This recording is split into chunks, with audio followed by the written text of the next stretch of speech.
how do I balance my child's education with my own retirement? Yeah, that's a good question. That's come up before too. I really think that's a kind of a core question because both are expensive, right? In today's world, the college costs can be quite high, and the retirement takes a lot of money. And so, if you spend a lot of your money on your child, will you have enough money for your retirement, right?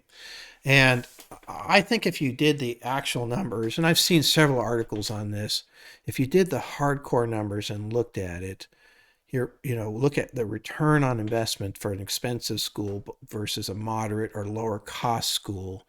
I'll bet you the return on investment isn't that great in comparison. So college isn't just college, but a lot of people that I went to San Jose State, do quite well, right? So it's more of there's a lot more to it than the college, and San Jose State was a lot cheaper than Stanford, which there's a lot of people did really well out of Stanford, but I'd love to see the correlations of how that works out versus cost. So do you spend less on your child's education to make sure that you've got, a situation where, you can have money for retirement?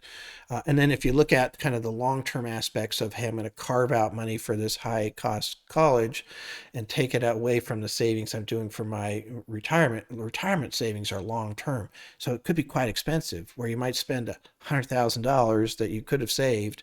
That could be millions, over your lifetime, right? In a tax deferred or tax free vehicle like a 401k or a Roth 401k or Roth IRA.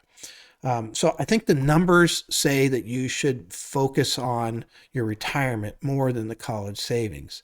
But there is another aspect to it, in my opinion, and that's more the emotional aspect. So for me, for example, I'd work till I was 100 if I had to.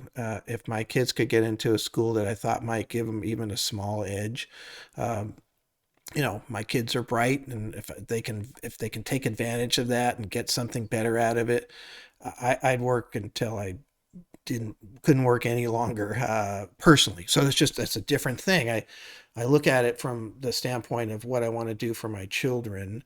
And again, everybody looks at this differently. And there's nothing wrong with focusing on yourself before your kids.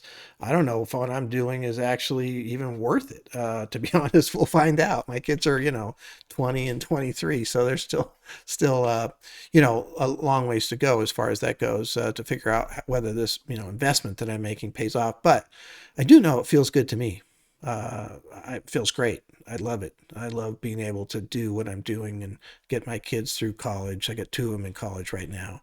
I think I'm really proud of that, as far as that goes, and didn't have any compromises, no conversations about cost, but I worked really, really, really hard, to try to make sure that that happens.